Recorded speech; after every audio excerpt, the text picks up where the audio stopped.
WMUR Commitment 2024 special, the Granite State Debates. Kelly Ayotte was born in Nashua, graduating from what was then known as Nashua High School. She served as New Hampshire's Attorney General from 2004 to 2009. Between 2011 and 2017, she represented the Granite State in Washington as a U.S. Senator. Now, she's running for governor. I think I've got the relationships. I worked across the aisle in the U.S. Senate to advocate for our state and to advocate for our people and to really be a voice as governor. Originally elected to the state Senate in 2002, Chuck Morse helped lead the push that made New Hampshire the only state to flip its legislature to Republicans in 2020. For that, he returned to his seat as Senate President. The business owner and architect of many a state budget now wants to take his know-how to the corner office. I've been traveling this whole state. I started as a conservative and I finished as a conservative as Senate President, and I promise you I will be a governor that's a conservative. Tonight, the Republican candidates for governor. Thank you for joining us tonight for the Granite State Debates. I'm WMUR Political Director Adam Sexton. Tonight we're hearing from the Republican candidates for governor. Two of those candidates are joining us live tonight. They'll be answering questions from me and from our panelists. Those panelists tonight are WMUR anchors Ariel Metropolis and Steve Botari. Here's a look at our format. Each candidate will get up to 60 seconds to answer a question. They'll have up to 30 seconds for a rebuttal if necessary, and those will be granted at my discretion.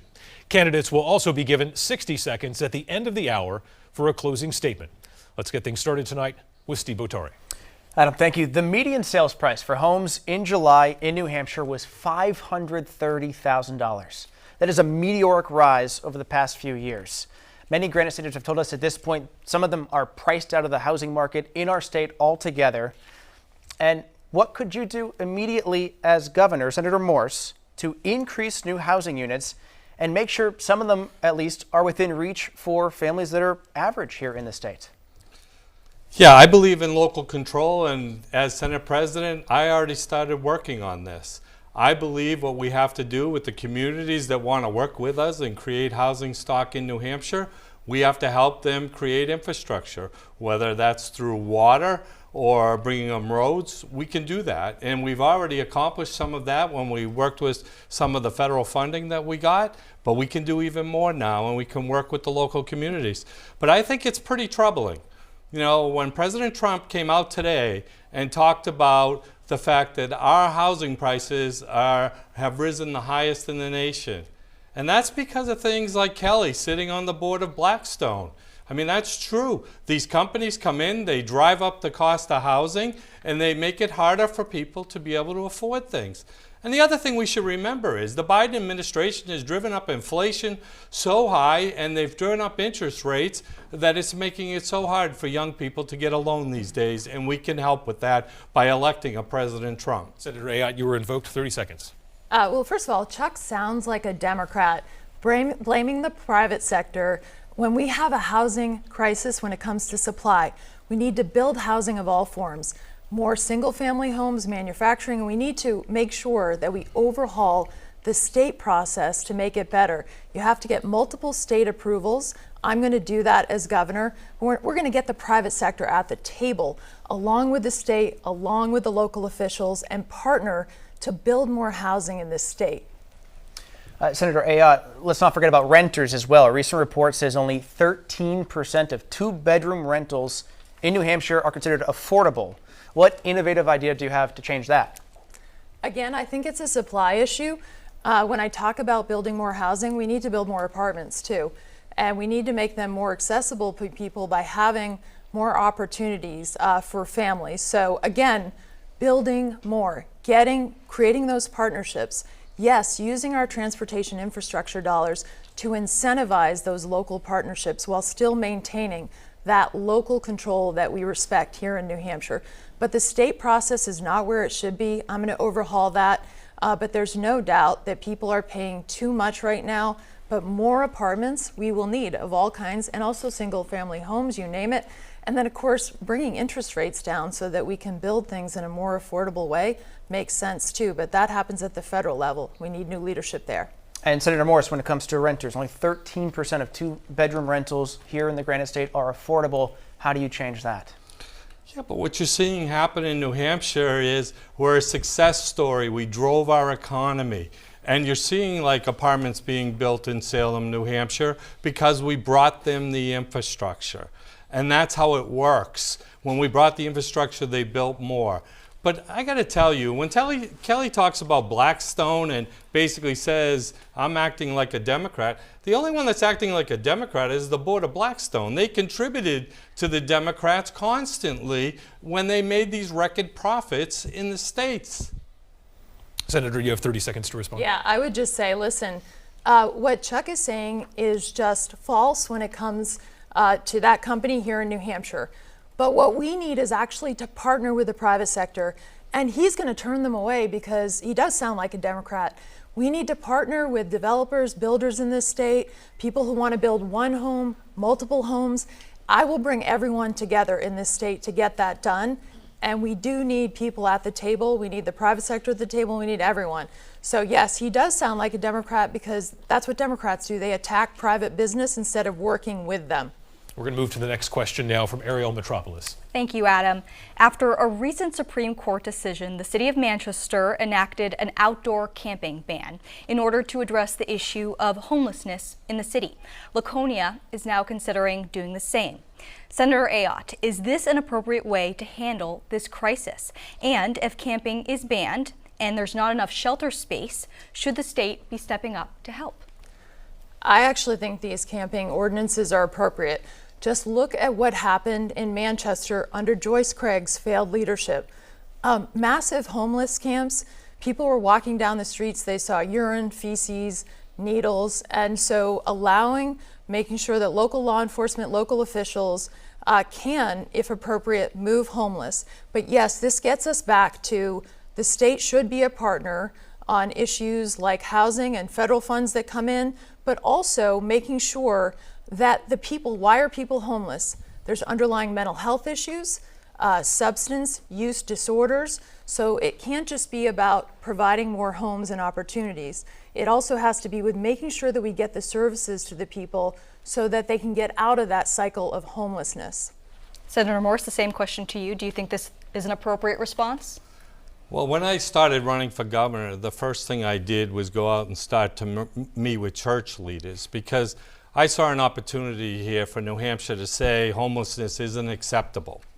And that's really what we have to do. When I met with these leaders, I said, you need to join in with the state because government isn't the answer to everything. And we need to do things like what's happening here in Manchester. It's a success story what he's doing right now, and making sure that the homeless actually have a place to go to is the part that I believe governors play a major role in. And when it comes to mental illness, I started the Republicans getting involved with mental illness and making sure that we solve the problems here in New Hampshire. We started that in 2016. There's a lot more to do, and that will help with the homelessness crisis, but it is not acceptable in New Hampshire. Our next question comes now from Steve Botari. For a decade now, the state has been grappling with the crisis of opioid addiction and with death. 430 people died last year from drug overdoses. The numbers go up, they go down. Families are still being ripped apart, though, by this. Senator Ayotte, how satisfied are you with the state's approach currently? I would say that we aren't doing all that we can. It's so important. I've met so many families that have lost someone that they love, and it's unfortunate we are still struggling with a drug crisis. I appreciate the work that's been done on the Doorway program, and that's very positive. But again, I want to make sure that the programs are all measured, that they're effective, that we build partnerships with cities like Manchester, other areas like Nashua that are struggling with the drug addiction crisis. And let's get people that hand up so that they can succeed through treatment, recovery, and then also let's get to prevention, where we're actually getting into our schools more. We're talking about this issue so that we can prevent people from using opioids in the first place. Senator Morse, you've been a part of state government as this crisis has unfolded. What has not worked in your view that you could immediately fix if elected governor? Yeah, what hasn't worked is the federal government. That's why when I got into this race, I endorsed Donald Trump. Because I believe the first thing we need to do in New Hampshire is stop the drugs. We need to close our borders, the north, the south, the east, the west. We need to have a president, Trump, that's going to close the borders in our country, stop the illegals from coming in, stop the drugs from coming in.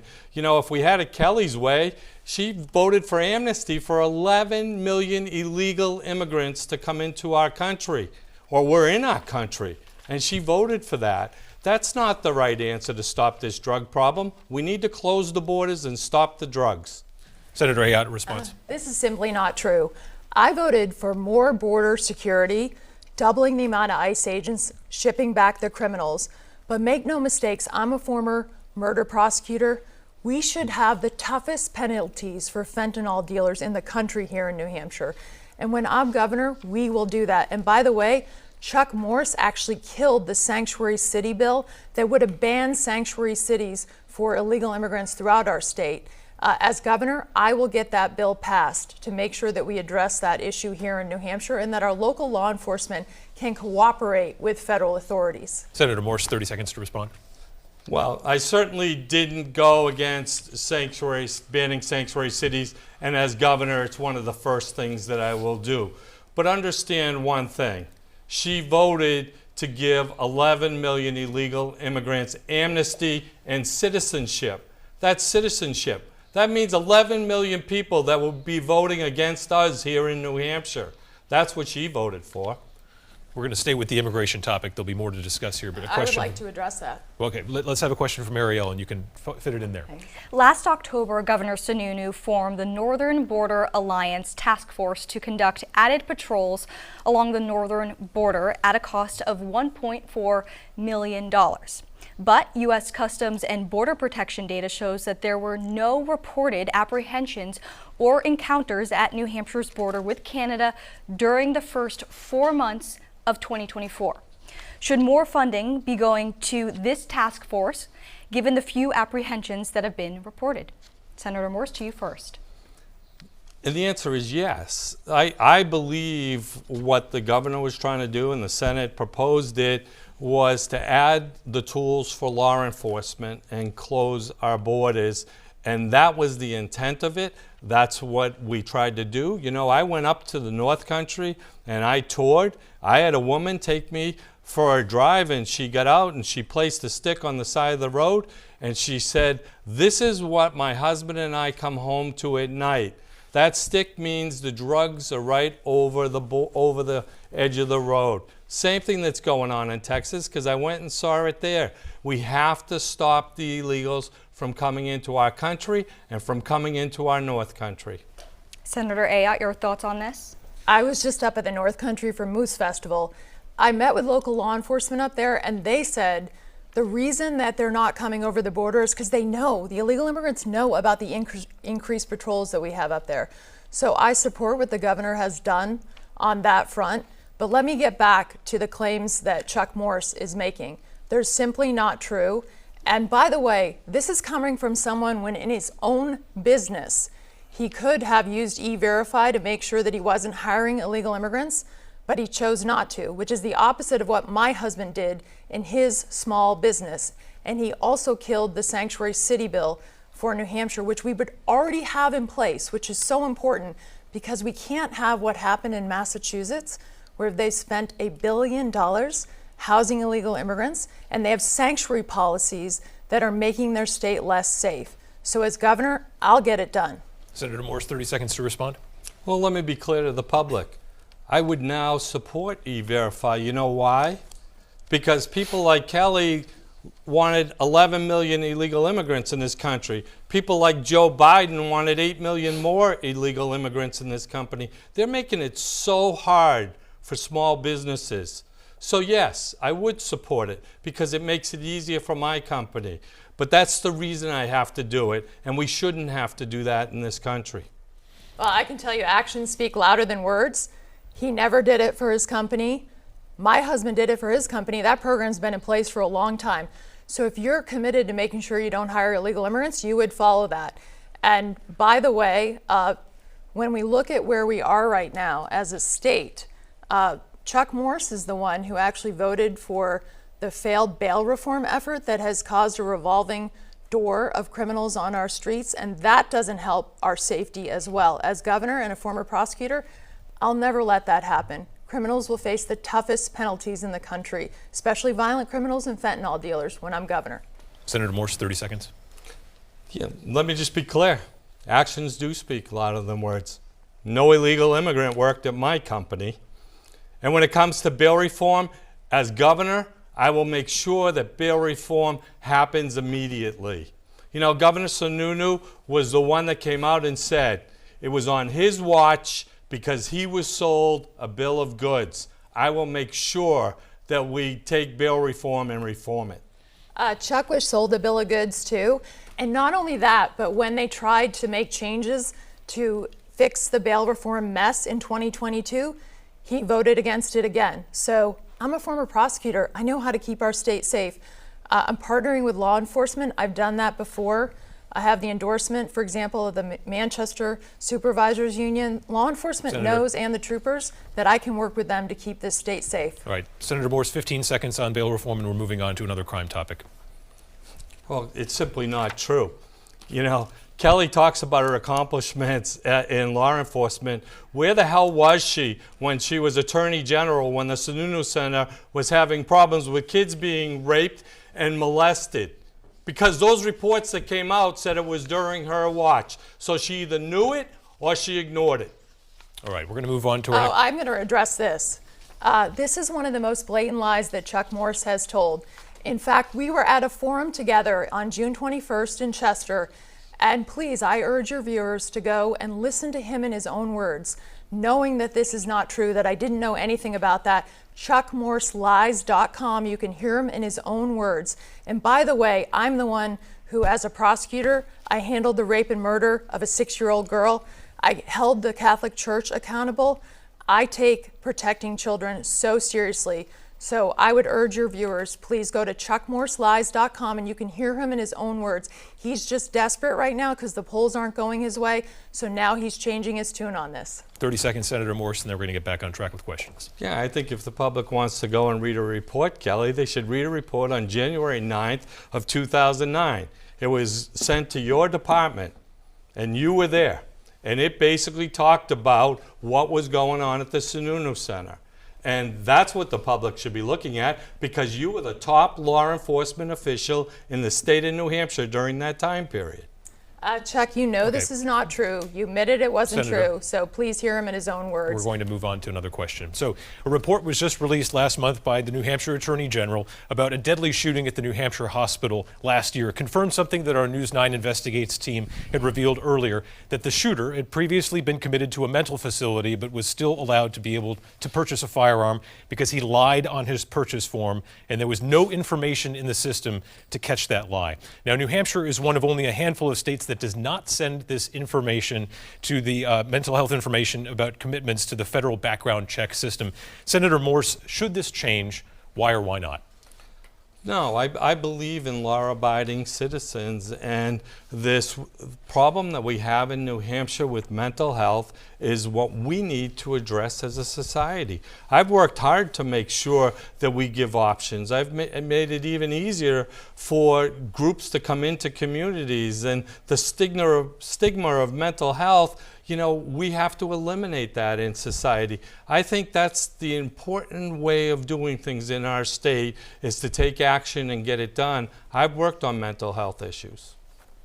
Senator Ayotte, you were obviously Attorney General for a time there. This information was not entered during that time. In retrospect, should it have been? Adam, so under federal law, already that information should have been in the system. But the problem is federal law does not have a due process mechanism to allow someone who seeks mental health treatment to actually get off of that system. So in other words, we want to encourage people to seek mental health treatment. We don't want a system where someone's constitutional rights are taken away from them, yet there's no due process mechanism for them to actually petition a court when they're better, when they've received treatment. And so that's the important thing. I think it's important, yes, those records should be in, but we need a due process system in place. The federal law doesn't provide that, and that's, in fairness, has to be provided so that we can support those who are seeking treatment and never discourage treatment for mental health. Next question from Ariel Metropolis. Thank you, Adam. Senator Ayotte, as a U.S. Senator, you were staunchly pro-life. But now you've promised not to change New Hampshire's current abortion law, which allows an abortion for up to 24 weeks. Would you sign off on any attempts to strengthen abortion rights in New Hampshire, such as codifying them into state law? Ariel, I have always thought that this should be an issue left to the states, and that's exactly what the Supreme Court did in the Dobbs decision. And New Hampshire passed a law that gives women the freedom to obtain an abortion up to 6 months of pregnancy for any reason. And in the last 3 months, if God forbid a woman has a medical emergency or a fatal fetal anomaly, she can still obtain an abortion. I support that law, and as governor, I will not change it. I believe it was a consensus of the state and that we should not reopen that law. So if something came to your desk to strengthen it, you would not change the state law? Ariel, I believe it's really important we have this consensus in place where women have the freedom to obtain an abortion up to 6 months, and obviously exceptions in the last 3 months. So I believe that consensus is important to respect. I've been very clear that if something more restrictive comes to my desk, I will veto it. Senator Morse, your opponent has said she won't change New Hampshire's current abortion law and that she would veto any legislation that would be more restrictive for abortions. What's your position on this? Well, let me be very clear to the public what we did. We did not ban abortion in New Hampshire. You know, I worked pretty compassionately with my wife, my daughter, the women in the Senate, to pass a law that said in the first 6 months that a mother and her doctor and her family could make a choice. But in the 3rd trimester, we wouldn't allow partial birth abortion in New Hampshire. And we protected the life of the mother. I supported it then, and I'd support it now. Next question coming from Steve Botari. All right, Adam, thank you. Both of you support what are known as education freedom accounts, which currently allow families under a certain income cap to use public money for private school. The cap for a family of 4 right now is about $105,000. The point of the program was to give kids in failing schools options. But the statistics from the last school year show that 2/3 of kids currently using these funds were already attending private schools. Both of you support universal access for these, regardless of income. So, Senator Morse, to you first. Why should New Hampshire taxpayers foot the bill for families that could already afford this, and how would you pay for all of that? Well, I strongly support education choice. I was part of building this in New Hampshire. Unlike Kelly, that went to Washington and voted against choice for low-income families. You know, you have to understand where New Hampshire is right now. New Hampshire is basically spending more than $4,000 per student, higher than the national average. But yet in New Hampshire in the last 15 years, we have 11% less kids in the system. We have a growth of bureaucracy of over 50%. It's my belief that we should give every child choice in New Hampshire, and that's what I'm going to work hard to fight. But I'm also going to work hard to help those teachers and those students that aren't getting their share of the money that's going down to help the communities. It's not getting to them. And I think that's where it needs to get to make us the best public school system in the country. Senator Ayotte, with the statistics that 2/3 of the kids were already attending private schools that their families were already paying, why should New Hampshire taxpayers foot the bill for that's something that the families presumably could already afford? I believe that every child should be in the best setting for that child. And education freedom accounts allow children to be in a setting, whether I'm a product of public schools, whether it's a charter school, whether it's a private school, whether it's homeschooling. And my husband actually teaches at a Catholic school. I've served on the board of that for the last 5 years. I've seen how education freedom accounts have been used, especially when the schools were shut down in COVID, the public schools, that they were used by students to allow them to reach their full potential.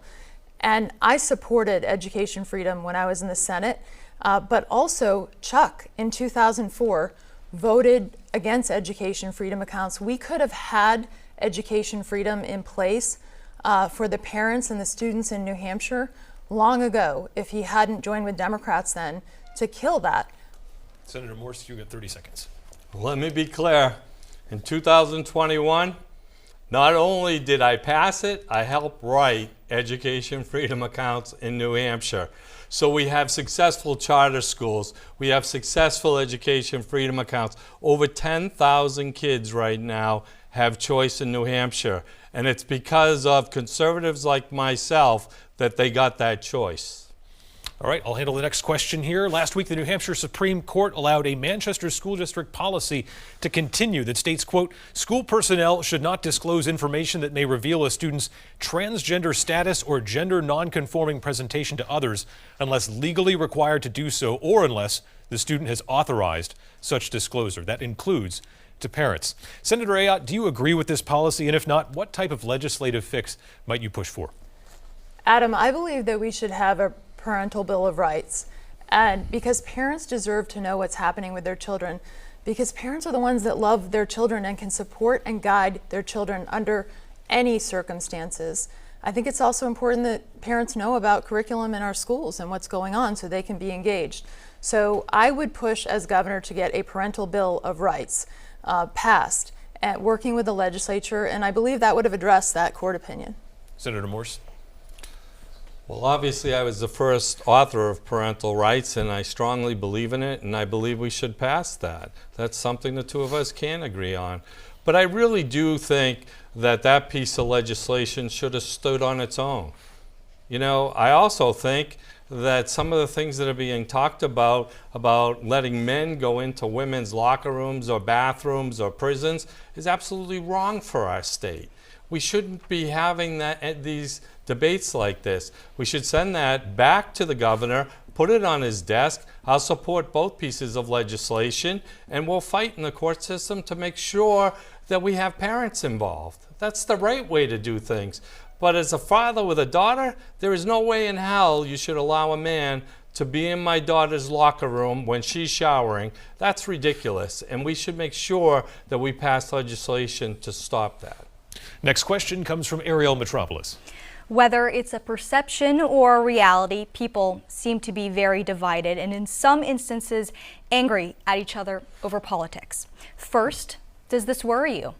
And second, beyond just saying you've been bipartisan and that you would work across the aisle, can you give us an example of how you would actually do that? Senator Morse, to you first.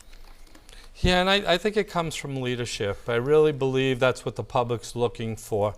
You know, when I helped build the 2016 budget, we had tax cuts in that budget. We were working on mental health options for people. We were working on disabled children plans.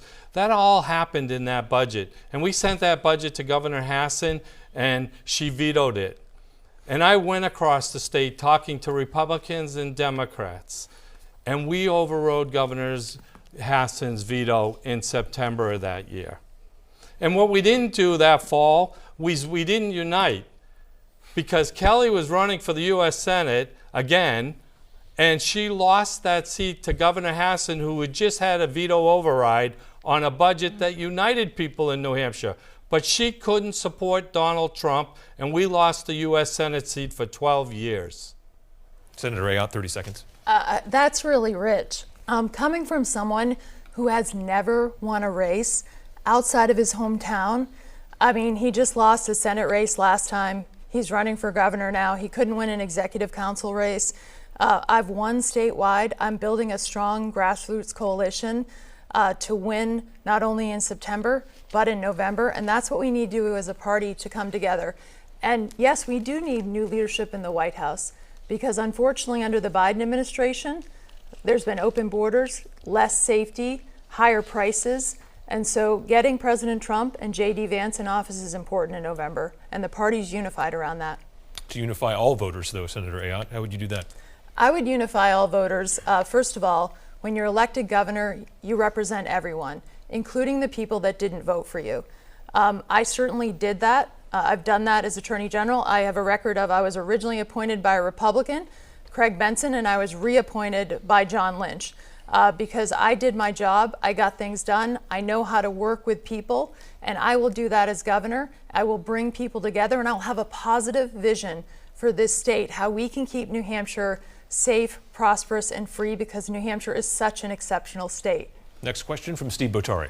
Adam, thank you. Senator Ayotte, to you first. In 2016, you abandoned your support for Donald Trump because you said you wanted your then 12-year-old daughter to someday know that rejecting him for lewd comments, I'm going to quote you back to yourself here, quote, is more important to me than winning any election.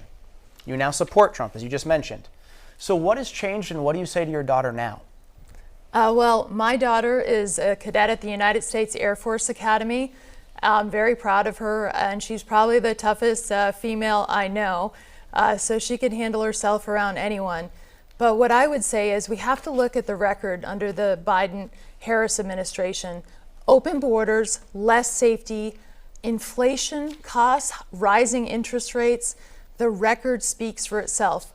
Were you better off under the Trump administration? The answer is yes. And so I have to do what's right for the American people. It's important. The party is unified around November to make sure that we have a change in the White House because it's important for working people. Senator Morse, you've been a strong supporter of former President Trump, but he hasn't endorsed you in this race. Why do you think he's reluctant to stand behind your candidacy? Well, I think you'd have to ask President Trump that question. But I voted for President Trump in 2016 in November. I voted for him in 2020. I endorsed him in 2023, and I'm going to vote for him in 2024. I'm ready to unite the Republican Party around Trump because I want the borders closed. I want illegal immigrants to stop. I want the drugs to stop. I want a nation that's drilling for oil and makes our country safer. And I want Washington to look at New Hampshire and do the tax cuts that I did as Senate President because that'll help drive the national economy. Those are all positives that I think can happen uniting under a President Trump. Okay, we're going to move to a lightning round. We've hit the halfway point just about in this debate. 15-second answers here, relatively quick. First one, starting with Senator Morse. What is one thing you believe Governor Sununu could have done better during his tenure? Yeah, Governor Sununu and I had a real debate about closing anything during COVID, and I think we shouldn't have done that. Senator Ayotte, one thing Governor Sununu could have done better.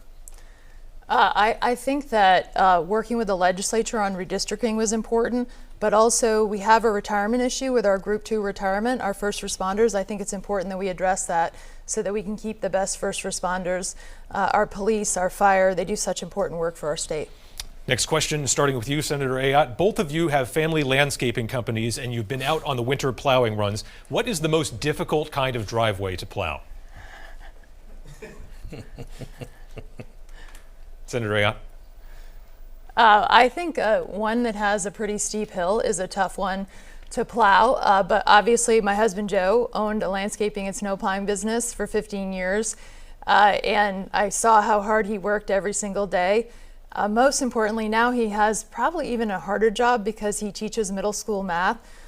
And I love the work that he does every day and hearing how he's, working with kids, and our kids are behind in math. So we need to improve our system and make sure that we get our kids at. Senator Morse, hardest driveway to plow. Yeah, I've been in it for 36 years and did it before that. And I really think the hardest driveway to plow is the one you're plowing after 30 hours of working straight. I can imagine that. Okay, Senator Morse, what's the best piece of advice someone has ever given you?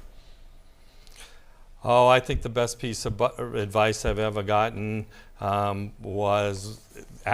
from Mel Thompson. He didn't give it to me direct, but axe the tax is a motto that I've lived under as Senate President, and I think it works for New Hampshire. Low taxes are the result of low spending. Senator Ayotte. Listen more than you talk so that you can learn something.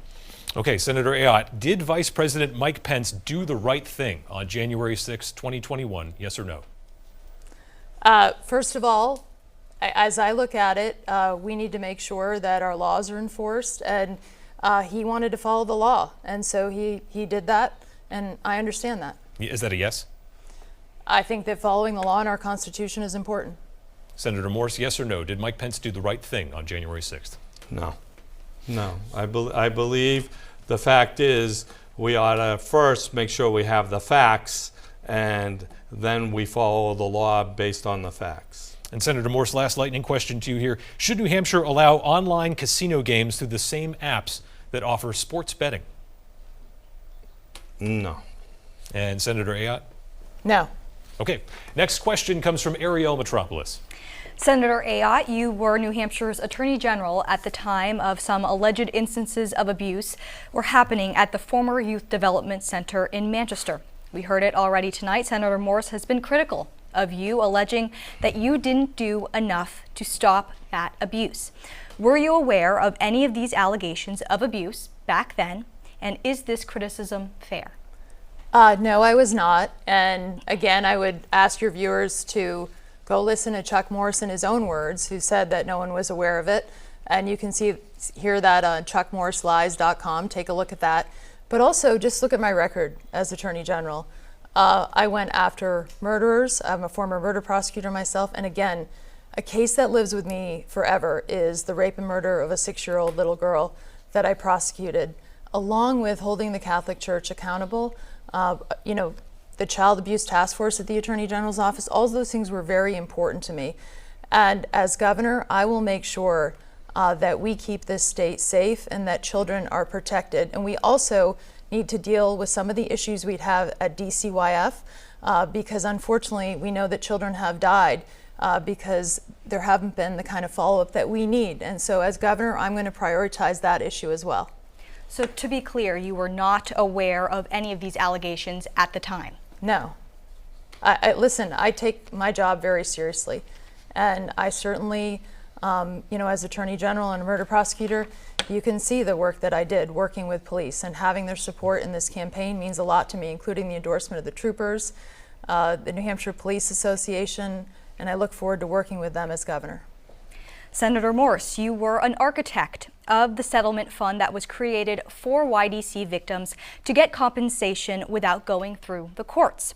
You were told at the time that the amount of money that you were putting into the fund was woefully insufficient. The state has added more money to that fund multiple times now because, simply put, there wasn't enough. Critics say this delay will ultimately cost the state even more money. Why didn't you heed the original advice to put more money into that fund? Well, you got it right in the beginning. I was the architect of that because these children, we saw that it was wrong what happened. And as the process was starting, we wanted to make sure that there was money available. And that's why we put the first $100 million in an account with all the statements in the world that we as a state would be there to make sure we supported them. But let's understand what's happening here. The reason the expenses are driving up is because the amount of kids that weren't dealt with during the time period that Kelly was the chief law enforcement official. This is going to cost the state hundreds of millions of dollars when it's finally all worked out, and it's because we didn't stop it back then. So was it a mistake not to put more money, though, at the time? No, we certainly made sure that we had a rainy day fund that could help these children. We wanted that to happen, and that's why we set up this system. Senator Ayotte, you were invoked 15 seconds, then we'll move on. I would just say this, again, in his own words, you should check this out. But I have to say this, it's so important that we work as a state to protect children. DCYF, there have been failings there. We need to address that. And Chuck was, by the way, finance chair during all of this. But we all need to work together to turn this around and make sure that it never happens again. And I look forward to bringing my experience as Attorney General, working with law enforcement to make sure that is the case. Senator Morse, you were invoked there, but we're going to stay on the topic of DCYF with a question from Steve Botari.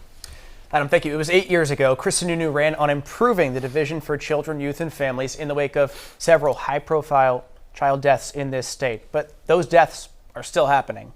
During Sununu's tenure, Child Protective Service worker caseloads went down from what were unsustainable levels, burning out workers, but the levels are still not optimal even now for child safety. So, Senator Morse, what is your plan to finish the job of this reform?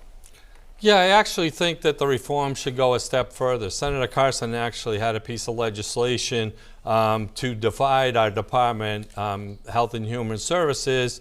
I think we should have a division that deals with just children and a division that deals with everything else. That's the way we will solve problems in New Hampshire. We have been working hard to take care of these children, but we need to get more employees into the system. And I think if we had two departments instead of one, We could have commissioners working on what they need to be working on. You know, having a business leader go in and run the state as a governor is a great place to be, because we will solve these problems under having a Governor Morse. Senator Ayotte, how would you finish the job of the reform?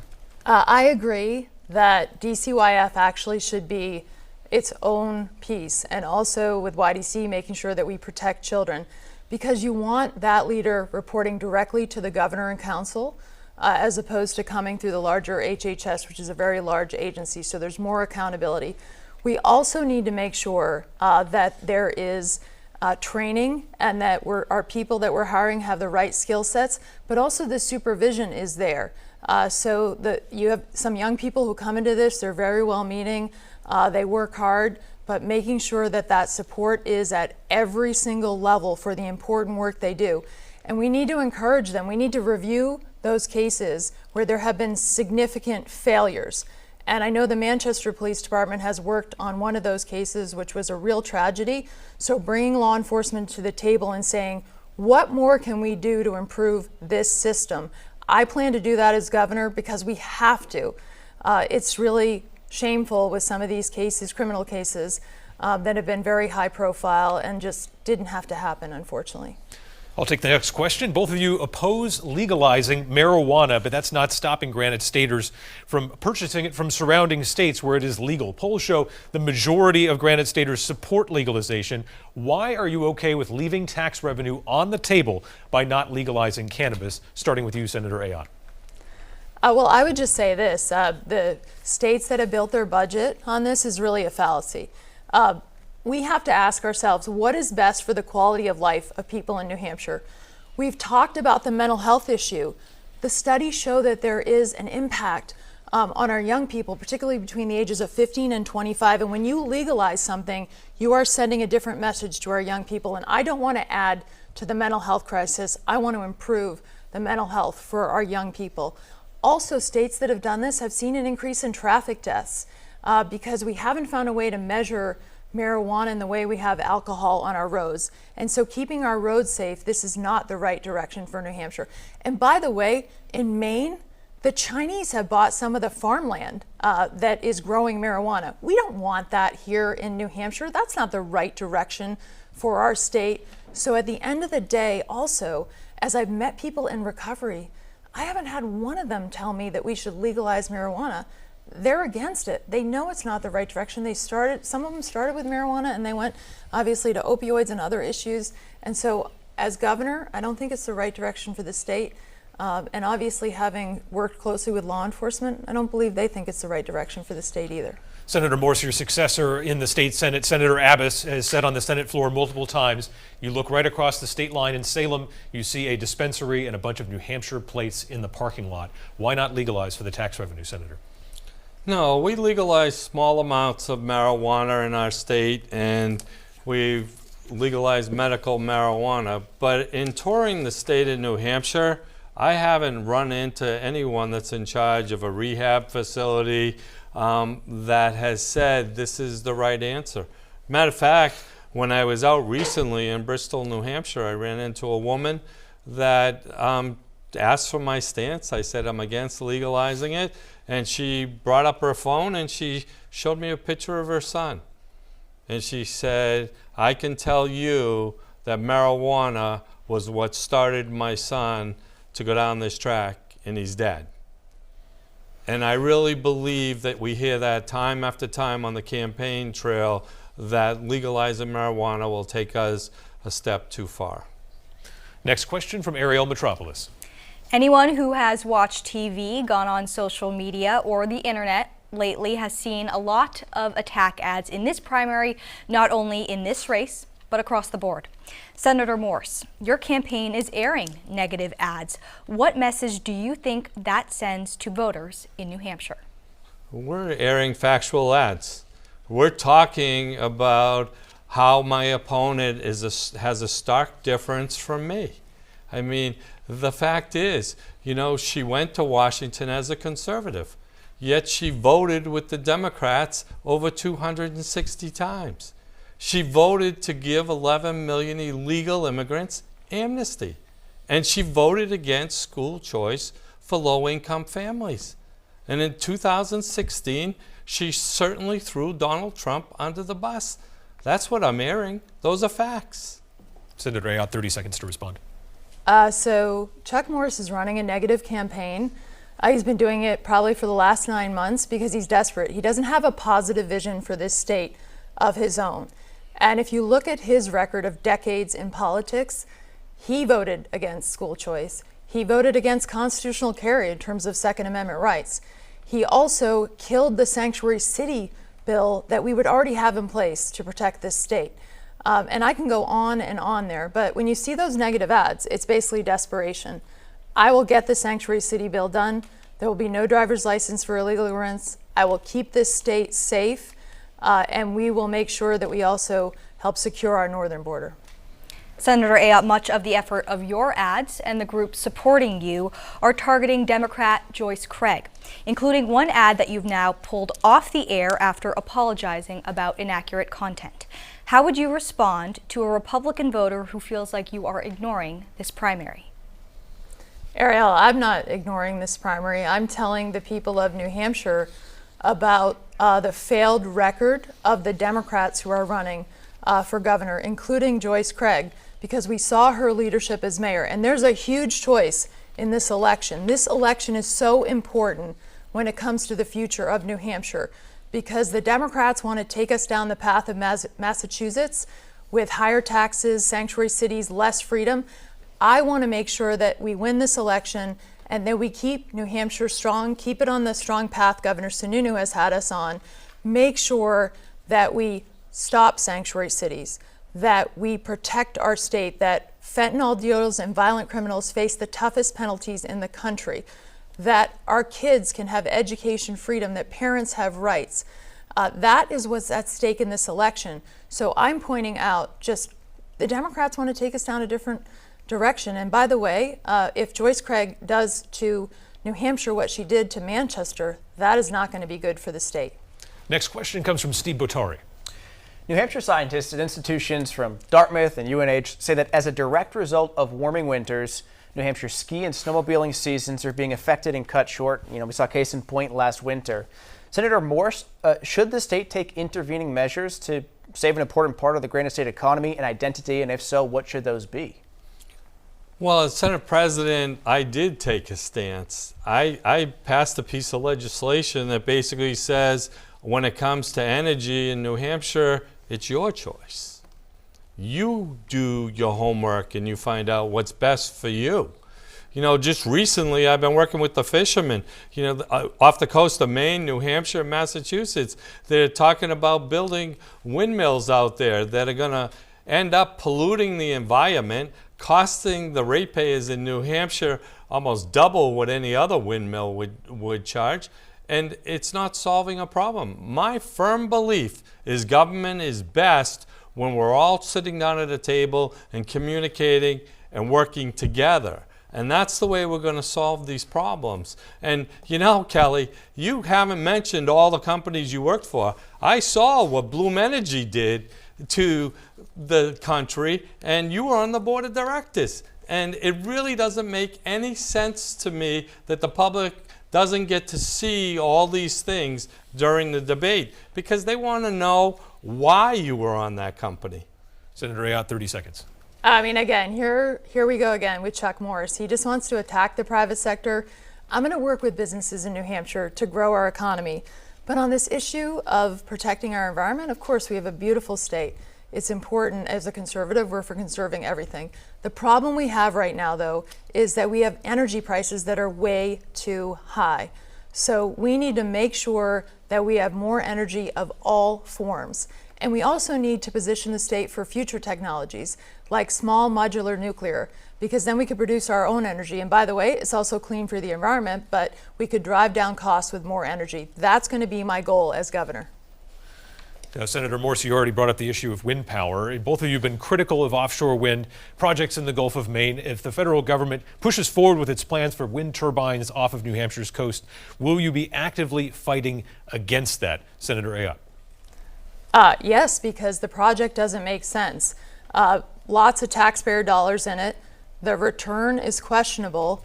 And then, of course, you've seen what happened in the Cape, by the way, with the blade that came free. But what I'm most concerned about is our fishermen. When I was in the Senate, I fought federal regulations that were destroying our commercial fishermen. And I look at what they've said about the impact on the fisheries of these windmills, and it's not right because we'll destroy their livelihood, and it's an iconic and important profession in New Hampshire that's such a really wonderful part of our state. So that project is not the right direction for New Hampshire. Senator Morse, will you be actively fighting against Washington if it wants to put wind power in the Gulf of Maine? Absolutely. I've been fighting. I've been helping the fishermen. In the last 3 months, I've been to all their meetings that they could invite me to and been the loudest voice to make sure the citizens of New Hampshire know what the hell is going on off our coast. But where I started to make a difference, because I believe it needs to happen for New Hampshire to bring down electric rates, was I endorsed Donald Trump. I endorsed him because I wanted us to drill for oil. I wanted us to send natural gas up to our region. That's what's going to drive down costs for our state, and that's what I support. Next question coming from Steve Botari. All right, Adam, thank you. I'll toss it over to Ariel for this one. A 2022 study of state spending on higher education shows that New Hampshire lags far behind every other state in the country. The 2023 and 2024 state budget allocated a bit more money to public colleges and universities, but it still doesn't compare to other states. Senator Morse, should New Hampshire be spending more on higher education? And if so, where would that money come from? Yeah, I think when it comes to budgeting, I make no promises till we get in the process. Where I think higher education will work for the state of New Hampshire, especially as I've been touring the North Country, is let's start working with our community college systems, our high school, and our businesses in all these communities. We can create an economy around education. As I've toured the North Country, I've heard it from the people up there. We can work together to help with our higher education and help young people make decisions early to stay in our state. We can accomplish that, and that's the way we should be doing it. And as for our budgeting process, we should be doing it during the budget phases, not on the campaign trail. Senator Ayotte, the same question to you. Oh, well, in the last biennium, the legislature increased approximately that funding by 10%. And I will tell you that it's important that our university system works better with our community college, because it should be that you go to our community college and you can transfer any credit to our university system. So we have to have those systems working together better to serve students, because if students feel that they're getting the education that they want and that can help them succeed, that will be important. And so I think we should improve that system. But let's not forget, there's a lot more beyond the four-year degree. How about our trades? We need to partner not only with the community colleges, with the private sector. I chaired the board for BAE Systems, our largest manufacturing employer. They created a partnership with the Nashua Community College on microelectronics, and it's a certificate program that people are going right into good paying jobs. So we should be also focusing on the trades. There's a huge need, advanced manufacturing, automotive, marine. So I want to improve that as governor because I see a big gap there. Next question from Steve Botari. Adam, thanks. Let's talk taxes. The interest and dividends tax, which is a tax on investment income, is being phased out. Is there another tax that can also be eliminated, Senator Ayotte? I think it's important that we follow through in eliminating the interest and dividends tax, because it was essentially almost an income tax, especially for retirees who are trying to, succeed on their investment income and stay in our state. Certainly, I will always look as governor at ways that we can reduce taxes, because I want to reduce the burden on working people. And by the way, also our business taxes, make sure that they're competitive. Because if they're not competitive, our small businesses can't thrive and grow. So I will always look at everything and making sure that we're returning dollars locally too, because property taxes are very high in this state. Senator Morse, is there another tax that could be eliminated? Well, I want to be clear, and this is what this race is about. I got the job done as Senate President. I cut business taxes. We were the 47th highest in the nation when we started cutting business taxes. And we cut the interest and dividends tax in the 2021 budget, and that's going to end in 2025. And we need to make sure that we follow through on that. That will be the final cut that we need to do on interest and dividends tax. So people don't pack their bags and move to states like Florida. They stay here and they invest in our communities. That's what we wanted to happen.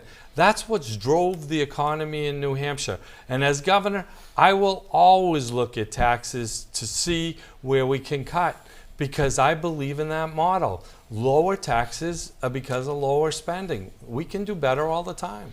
All right, candidates, we've reached the time for closing statements. We've offered candidates each 1 minute. We begin now with Kelly Ayotte. Thank you so much for tuning in tonight. I'm running for governor because our state is at a crossroads. My husband Joe and I were born here, we're raised here, we've raised our children in Nashua. I care so much about our state. But there are two paths in front of us. We can stay on the path that Governor Sununu has had us on, or we can go down a very different path. We need look no further than across to Massachusetts to really see a preview of what the Democrats will do to this state. Higher taxes, higher crime, sanctuary cities, and the list goes on and on. I decided to leave the private sector and run for governor because I want to give back to this state, to take the experience I have at all levels of government and business and make sure that we deliver a brighter future for our children. We'll ban sanctuary cities. We will make sure that we stop the drugs that are dangerous and coming into our state. We will protect that New Hampshire tax advantage. And we will make sure that we do not mass up New Hampshire. Thank you so much. All right, Senator Morse, 1 minute. Well, thank you. It's not by accident that our economy is the envy of the Northeast. It's because we elect conservatives that get results. I did that as Senate President, and I will do that as governor.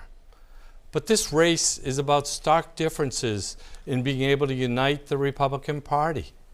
Kelly Ayotte went to Washington as a conservative, yet she voted with the Democrats over 260 times.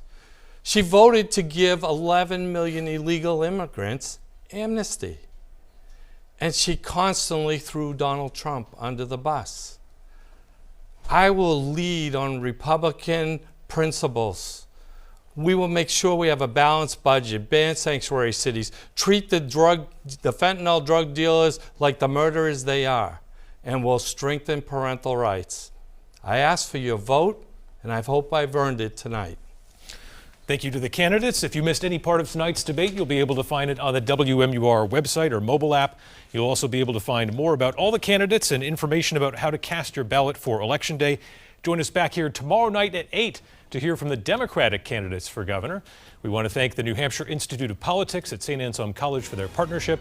Thank you to the candidates, and thank you all for watching at home. Appreciate your time.